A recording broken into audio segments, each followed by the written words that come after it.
Hello, everyone, and welcome back to our trauma series. We are working our way through our trauma book, and we are on chapter 13.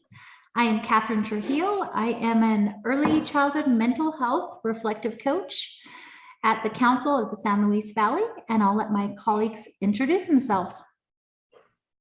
Hi, everybody. I'm Deb Benally, and I'm an early childhood mental health consultant for the San Luis Valley, and I'm employed at the Early Childhood Council. So it's good to be back. Hey everyone, my name is Kaylee Hand. I am also a early childhood mental health consultant with the Early Childhood Council out of the San Luis Valley. My name is Kristen Love. I am an early childhood teacher with the Early Childhood Council of the San Luis Valley.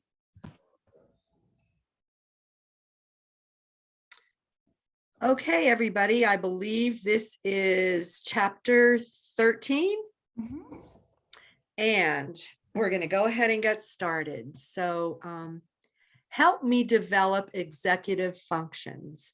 I struggle to organize my approach to an assignment, and I lose everything that is not taped to my head.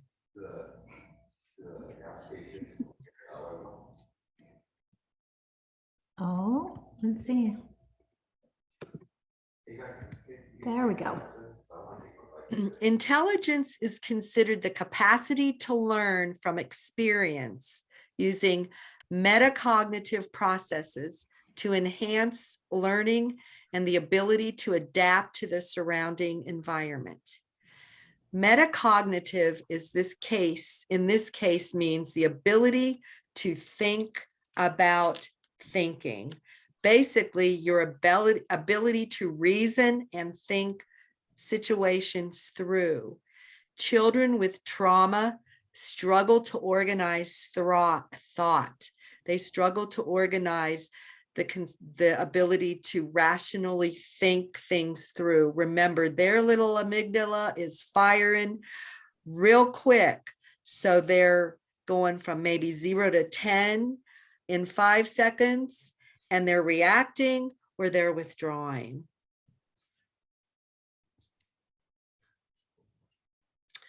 It is a completely cognitive function requiring prefrontal cortex activity. So we have a picture of the brain, and it shows you where the prefrontal cortex is. That's where attention and anxiety are housed. Your hippocampus, autobiographical memory. So I can pull up, I can recall things. And my amygdala, that's where my anxiety and fear memories live. So if I've been traumatized, I operate a lot out of my amygdala.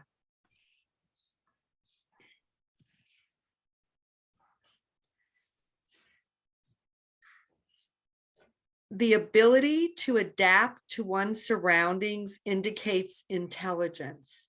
If you compare the ability of an 8th grader without trauma to think about thinking and to adapt to his surroundings with the ability of an 8th grader with trauma, it is likely that the 8th grader with trauma would come up lacking. Again, it is trouble focusing, it is trouble organizing thoughts, and it's also trouble retaining directions and information. So they may come and you told them the same thing 4 days in a row, and you're going to have to tell them the same thing a 5th day because of the struggle with organization. Our brains cannot skip stages. If a child does not get sufficient opportunity for attachment and care in the early years, development in the hippocampus and prefrontal cortex can be stalled. So they're basically seeking, but through behavior and even language development,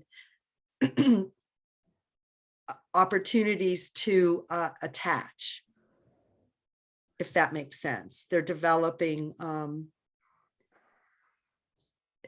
what we want to provide for them as teachers and as even mental health clinicians is opportunities for them to develop the skill of attachment. That's what I was trying to say. Therefore, an 8th grader with a trauma history may have the metacognitive ability of a 5th grader because that is where his brain development is. Like Deb was talking about, there can be a stall in our brain development when there is trauma. You know, when you have a 1st grader and you're like, they're having a temper tantrum like a 2-year-old. Well, maybe their brain development is at that stage of a 2-year-old. It's not that they're reacting to cause a reaction from you. They're reacting where their brain is developed at.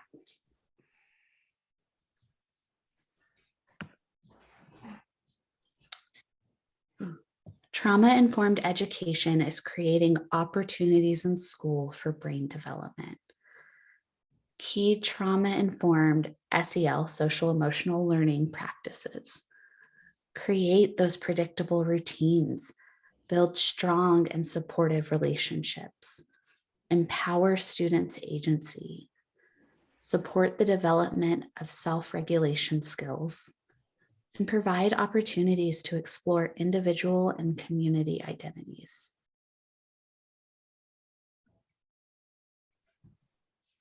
This can be done by employing all of the strategies already covered in this book, such as self-regulation, creating a feeling of safety, establishing those trusting relationships, and teaching your students to think.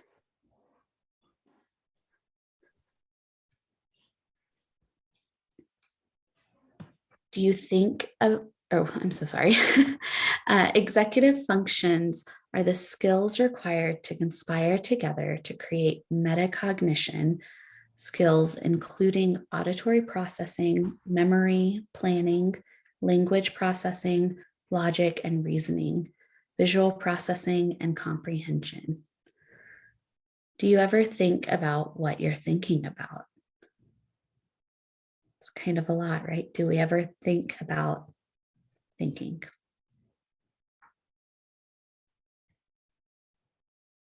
These skills are needed to assist students in everything we ask them to do in school. They need memory to follow 2-step directions and to retain new content. If they are not able to think about thinking, they are not going to remember the same thing that you've told them for 3 days, like Deb has mentioned earlier. That's why predictable routines are great, but there are still some students that may not understand the prediction of the schedule.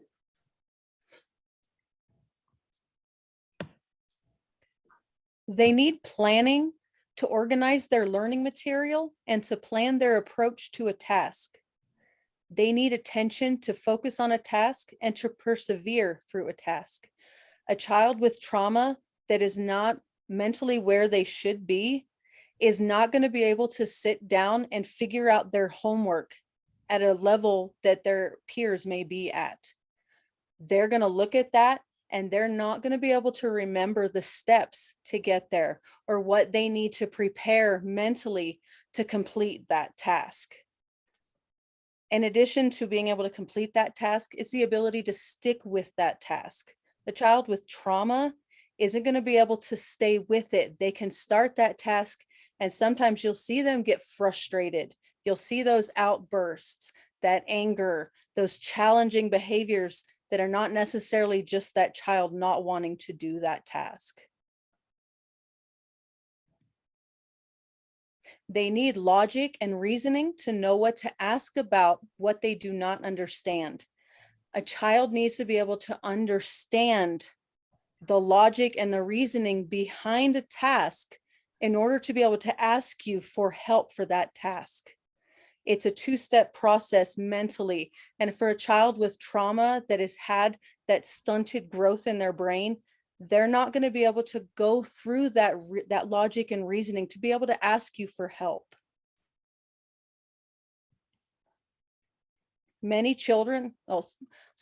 Some students with developmental trauma or DT may have excellent memory and not be able to find anything the minute they take their eyes off it.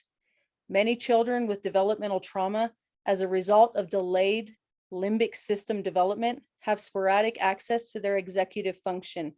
Not all children are the same. Just because this child can remember their daily schedule doesn't mean they're going to be able to find their pencil, even if it's in their desk. It's not going to always make sense to us. Just because that child's going to be able to do one task, it doesn't mean that they have the ability to do another one. Some students have impaired language development and struggle to understand the meaning of your spoken words. Children with auditory processing delays take a long time to make meaning of your spoken word and often to construct a response. These children can be accused of not listening. If a child can't hear you, or if a child has impaired language development, they're not going to understand what it is you're telling them. Your spoken words are not going to make sense to them. And it's not that they're not listening to you, it's that they're not understanding you. Take care with your lions. They may be listening, but without essential executive function, they cannot do anything with the information they're listening to. It goes back to what the other ladies were saying. You can tell a child 4 days in a row the same information, but if they don't have that executive function, that same information is not something that they're going to be able to work with because they're just not understanding it, but they're still hearing it.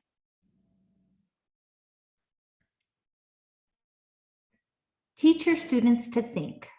In elementary school, model how you want your students to come into the room and unpack. Show them and tell them. Let them practice. So like anything else, right? We're gonna model and give them opportunity to practice. That's how we learn. This is also an excellent opportunity for data collection. While they are practicing, you will quickly see who needs reteaching and repetition. So that's knowing your students individually and understanding how to scaffold their learning. One size fits one. Our brains all develop at their own rate. Again, we're individuals. Students with trauma have events that impeded their brain development. They are not the same as those without trauma. So having it on your radar is good just to understand how trauma impacts each individual and know that it is an individualized experience. Trauma is. So these children can only use the parts of their brains that have developed. So reach them where they are. Back up as far as you need to find out where they are functioning and start from there. So here's where your observations are going to really help you to understand where the child is at in their development and how to help them build on what they're learning. This will help children without trauma as well. As always, here is our reference sheet. We are working our way through Teacher's Guide to Trauma, 20 things kids with trauma wish their teachers knew. And this wonderful slide, PowerPoint, I shouldn't say slide, multiple slides were created by Kristen Love. And our contact information here at the back. We'd love to hear from you if you have questions, comments, any concerns, or if you'd like some videos about a particular subject, we'd love to do that for you as well. Ladies, would you like to add anything before we sign off for today? No, just like you said, we're here. Yeah. Yeah. All right. Bye, everyone. Thank you for joining us. Bye, everyone. Bye. See you Thank next time.